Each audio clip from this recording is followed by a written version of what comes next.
আমরা দেখতে পাচ্ছি রাজধানীর এভার কেয়ার হসপিটালে বিএনপির ভারপ্রাপ্ত চেয়ারম্যান জনাব তারেক রহমান এবং তার স্ত্রী ডক্টর জুবাইদা রহমান তারা আসলে বিএনপি চেয়ারপারসন বেগম খালেদা জিয়াকে দেখে এভার কেয়ার হসপিটাল থেকে বের হচ্ছেন এবং বিএনপির ভারপ্রাপ্ত চেয়ারম্যান জনাব তারেক রহমান তার এখন গুলশানের যে বাসা রয়েছে ফিরোজায় অথবা গুলশান এভিনিউর 196 নম্বর বাসায় তার ওঠার কথা রয়েছে। আমরা এই মুহূর্তে দেখতে পাচ্ছি বিএনপির ভারপ্রাপ্ত চেয়ারম্যান জনাব তারেক রহমান তিনি এবং তার পাশে তার স্ত্রী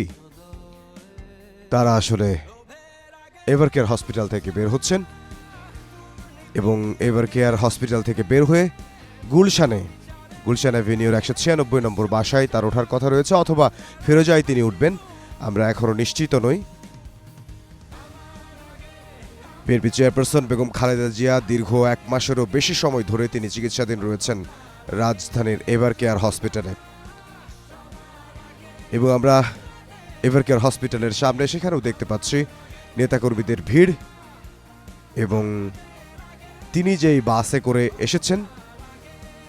হযরত শাহজালাল আন্তর্জাতিক বিমানবন্দর থেকে সেই বাসে উঠছেন তার স্ত্রী ডক্টর জুবাইদা রহমান এবং তার ছোট ভাইয়ের স্ত্রী শাবিলা রহমান এবং এই মুহূর্তে আমরা দেখতে পাচ্ছি বিএনপির ভারপ্রাপ্ত চেয়ারম্যান জনাব তারেক রহমান তিনি বাসে উঠলেন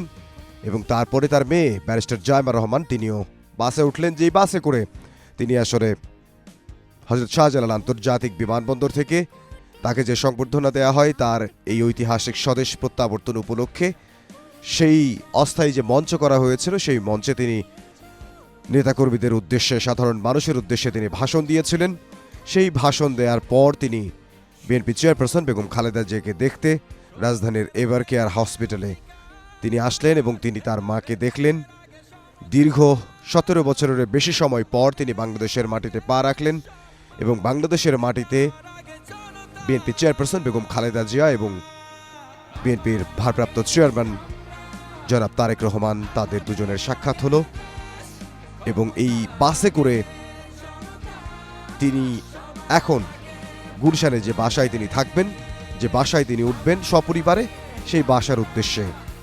অল্প কিছুক্ষণের মধ্যেই তিনি রওনা দেবেন। আমরা এই মুহূর্তে দেখতে পাচ্ছি বিএনপির ভারপ্রাপ্ত চেয়ারম্যানকে বহনকারী এবং তার যে পরিবারের সদস্য তাদের বহনকারী যে বাসটি সেই বাসটি চালু করা হয়েছে এবং তার যে গাড়িবহর সেই গাড়িবহরটি এখন গুলশানের উদ্দেশ্যে রওনা দেওয়ার জন্য প্রস্তুতি নিচ্ছেন।